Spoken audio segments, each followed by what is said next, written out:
High বন্ধুরা, কেমন আছেন সবাই? সুপর্ণা রান্নার চ্যানেলে আপনাদের সবাইকে স্বাগত জানাই। আশা করি আপনারা ভালো আছেন আর আমিও ভালো আছি। আজকে রান্না করেছিলাম আলু মূলো দিয়ে বাটা মাছের পাতলা ঝোল। তাই বললাম আপনাদের সঙ্গে একটু শেয়ার করি। প্রথমে নুন হলুদ মাখিয়ে মাছগুলোকে তেলের মধ্যে ভালো করে ভেজে নেব এবং ওই ভাজা তেলের মধ্যেই তেজপাতা আর জিরে ফোড়ন দিয়ে আলু আর মূলো কেটে রেখেছিলাম সেগুলো দিয়ে দেবো। দিয়ে একটু নুন হলুদ দিয়ে ভালো করে কষিয়ে নিতে হবে। এরপর ওর মধ্যে দিতে হবে কাঁচা লঙ্কা বাটা দিয়ে আরেকটু কষিয়ে নিতে হবে। কষানোর পর পরিমাণ মতো জল দিয়ে ফুটতে দিতে হবে।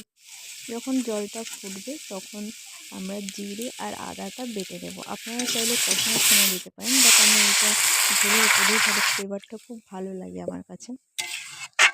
এবং যখন ঝোলটা ফুটে আসবে তারপর ওর মধ্যে ভেজে রাখা মাছগুলো দিয়ে দেব এবং মাছগুলো দেওয়ার পরে আদা ও জিরে বাটাটা দিয়ে 10 মিনিট মতো ঝোলটাকে আরেকটু জাল করে নেব। এবং দেখুন, জাল করা হয়ে গেলেই নামিয়ে রেডি আমাদের বাটা মাছের পাতলা ঝোল।